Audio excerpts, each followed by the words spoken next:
Hey beautifuls, it's Jerome Braggs, and I wanted to come and share with you the first healing lesson of 2015, which I'm actually going to rename the 10 ahas, personal ahas I got in 2015.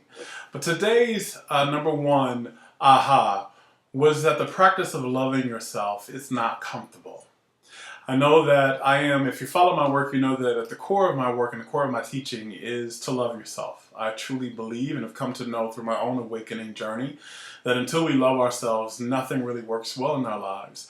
But there's a lot of messaging about loving ourselves that makes us believe that loving ourselves is just getting a massage when our bodies are tired, or looking in the mirror and telling ourselves we love ourselves, or eating good food, or things like that. And while all of those things are elements of loving ourselves, the actual practice of loving ourselves is a little deeper than that. And it is also it's usually not comfortable. And I want to share an experience with you that kind of enlightened with that to me last year. I have a woman who comes and cleans my home. I have a house cleaner, and I absolutely adore her. I've had her for about 4 to 5 years now. She does an amazing job with my home. And it was a gift to myself to be able to do that. She comes once a week. And because I'm busy, I travel a lot, I work with clients a lot, and so I don't actually have a lot of time to actually spend cleaning my house the way I like my house to be cleaned. And she is just amazing at it. Not just clean the house, but she rearranges my house. She knows sometimes how to change my furniture around in ways that I hadn't thought about, that I love. So I really like working with her. But in 2015, I realized that as I was going through my home, sometimes I would find certain things would be broken. They were very small things at first. There was a little piece out of my wood floor that was missing. It was about like that big. There was a little trinket that I had in my kitchen. Some things that really didn't bother me. Weren't things that I held very dear to me or that were very important to me. So I kind of let those things go initially. But early in December, I noticed that one of the vases that I have, it was a very beautiful vase, very one-of-a-kind vase that I had bought several years ago. One of the vases in my house was missing. And I was looking at 2 of these vases. They're very unique. They're no longer sold. They were one-of-a-kind. They don't sell them anywhere else. And I've kind of realized it was missing. Now, mind you, I barely use this vase. I rarely even look at it much. But it was there. It was mine. And I noticed it was missing, and I figured that she had broken it. And I had kind of called to ask her about it, and she had texted me back that she indeed had broken it. She's sorry. She's trying to fix it.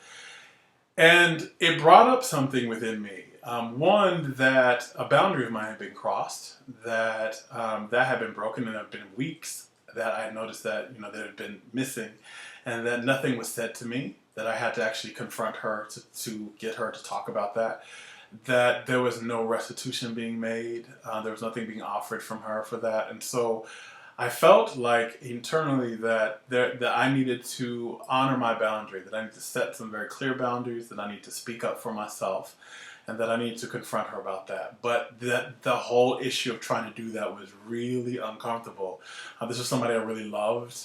This is somebody she's a really sweet, very kind person. She does a great job.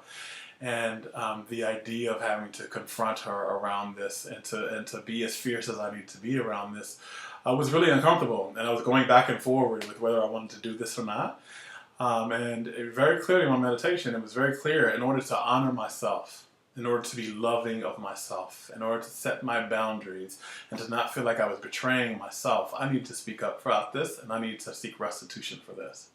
So I had a meeting with her, and I told her about it. I told her that I was disappointed that she did not tell me. I told her that it hurt me, and that it's not okay to break things in my house, and that she would have to pay me back. And there was no way that she was going to be able to find that vase, because it was a one-of-a-kind kind of vase, and so we were going to have to work some ways that she was going to have to pay me back for that.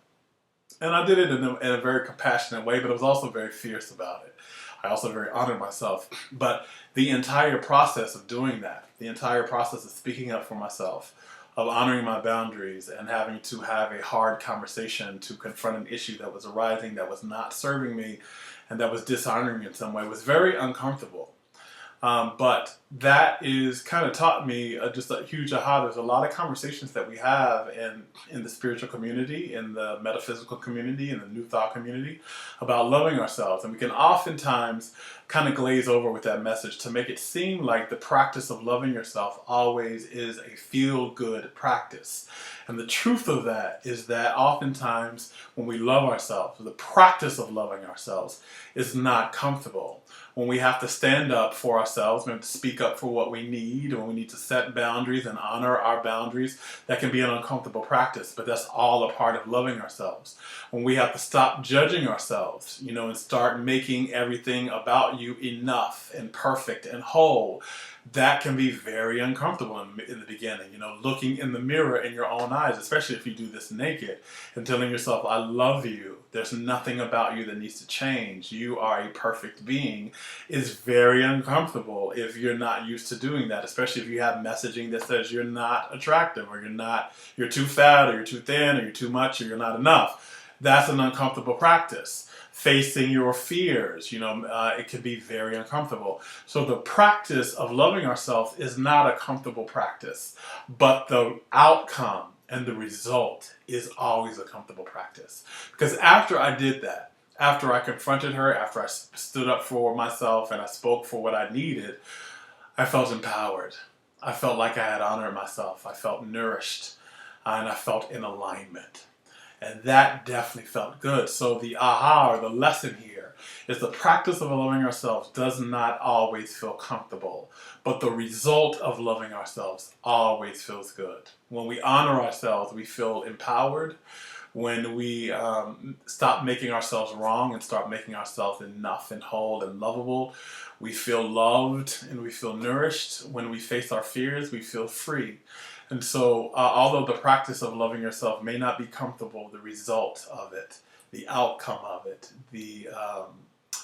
the nugget at the end of the rainbow, if you will, is always juicy and it always does feel good. So I wanted to share that personal aha and experience that I got that shared that with me, to know that if you're in an experience and it doesn't always, you're starting to deepen your experience, to deepen your practice of loving yourself, and you're noticing that it's not comfortable, it's okay. You're heading in the right direction. Loving yourself, the practice of it, especially in the beginning, is not always this feel-good, touchy-feely, lofty experience. Sometimes it's very gritty.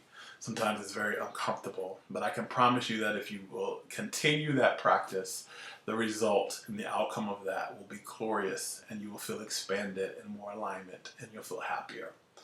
So that's my number one aha that I got from 2015 that helped me expand my life and help me heal my life in a greater way. It's my greatest prayer and intention that you were able to gain something from this lesson for your own life. And this lesson and a personal aha is maybe one for you that will help you expand your own experience. Until next time, I love you. I see the best for you. And much, much, much love. Namaste.